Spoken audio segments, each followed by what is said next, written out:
भारत सरकार के हमारे केंद्रीय वन एवं पर्यावरण मंत्री श्री भूपेंद्र यादव जी, प्रदेश के वन एवं पर्यावरण मंत्री राव रघुवीर सिंह जी, उपस्थित मंचासी और सामने बैठे हुए सभी सज्जन वृंद, विभिन्न एनजीओ जो आज के इस कार्यक्रम में भाग लेने आए हैं या इंडस्ट्रियल हाउसेस, खास करके मैं देख रहा हूँ कि होंडा के कर्मचारी काफी बड़ी संख्या में दिख रहे हैं।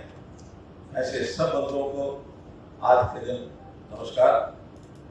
मित्रों, जैसा ही अब मौसम चल रहा है, वर्षा का मौसम जिसको कहेंगे हम, देश भर में इस मौसम का उपयोग हम पर्यावरण को सुरक्षित करने के नाते, प्रदूषण को दूर करने के नाते, अपने मानव जीवन को सुरक्षित करने के नाते, वन उत्सव, इस प्रकार के पौधारोपण, ये सब कार्यक्रम करते हैं।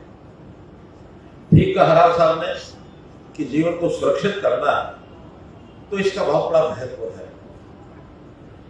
हर व्यक्ति को अपने जीवन में, ये ठीक है, एक पेड़ मां के नाम, ये प्रधानमंत्री जी ने स्लोगन दिया है, लेकिन इससे आगे बढ़कर के भी हमको काम करना चाहिए। हम जितनी ऑक्सीजन प्राप्त करते हैं, उतनी ऑक्सीजन छोड़ने के लिए एक पेड़ नहीं, जीवन में कम से कम 15 पेड़ों का योगदान होता है। आज के जो रेशो बताते हैं वैज्ञानिक, तो उस नाते से हर व्यक्ति को, परिवार के सदस्य अगर 5 हैं, तो पूरे परिवार के सदस्यों को अपने जीवन में 75 पेड़ लगाने चाहिए, तब वो इस खाते को पूरा कर सकता है। तो इसलिए आज ये पौधारोपण का जो कार्यक्रम है, इस पर आप लोगों को मैं बहुत शुभकामना देता हूं। साथ में पीछे जब मैं मुख्यमंत्री था तो मैंने एक योजना बनाई थी कि पेड़ लगाने के लिए कुछ युवाओं में, कुछ ऐसे नागरिकों में एक चेतना जागृत की जाए कि वो वन के प्रति समर्पित हो जाए, और उनका नाम दिया था वन मित्र। तो इस वन मित्र योजना में हम सब लोगों को जो प्रकृति के प्रति प्रेम रखते हैं, उनको सबको जुड़ना चाहिए और जीवन के अंदर लगातार जुड़े रहना चाहिए। अभी जैसा बताया कि जंगल सफारी का एक एरिया, उसको देखने के लिए गए थे, उसका प्रारंभ होने जा रहा है। बहुत ही अच्छा प्रकल्प इस क्षेत्र के लोग बनेगा। तो वहां एक सज्जन थे, रणवीर जौहर, वो यमुनानगर के रहने वाले हैं। एक बार मैं कलेश्वर के एरिया में गया तो करने के इस जंगल में मैंने भी कुछ वन का एक संरक्षण के नाते एक एरिया तय कर रखा है। लगभग 60 एकड़ जगह में उनके पूर्वजों ने पेड़ लगाने शुरू किए थे, और 300 साल पुराने पेड़ भी उस जंगल में थे वहां।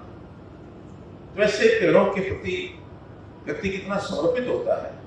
वो यमुनानगर जाते हैं तो अपना जंगल में जाकर के अपना मकान बनाया, वहां रहते हैं। दिल्ली में उन्होंने एक मकान बनाया, तो भी जंगल में, वन में उन्होंने एक एरिया अपने लिए एक मकान बनाया हुआ, उसमें जाकर रहते हैं। पर्यावरण प्रेमी है। तो ये सब चीजें हम सबके जीवन में आनी चाहिए। जहां जहां हरियाली है, वहां वहां जीवन लोगों का बीमारियों से बचता है, बीमार कम होते हैं। तो खैर ये एक विषय है। दूसरा इसके साथ विषय, इस एरिया को कैसे हमको अच्छा करना है, सुंदर करना है, क्योंकि एनसीआर का एरिया, दिल्ली का सारा दबाव आबादी का हो, इंडस्ट्री का हो, वो सब इस क्षेत्र में पड़ रहा है। क्या गुरुग्राम है, मानेसर है, अथवा तो दूर दूर तक फैल रहे हैं।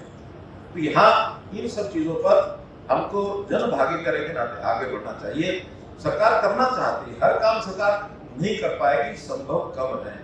इसलिए हम सब लोग, चाहे इंडस्ट्री से जुड़े लोग हैं, एनजीओ से जुड़े लोग हैं, कोई भी नागरिक है, सरकार का कोई भी आह्वान आता है, उसमें हमको आगे बढ़ना चाहिए।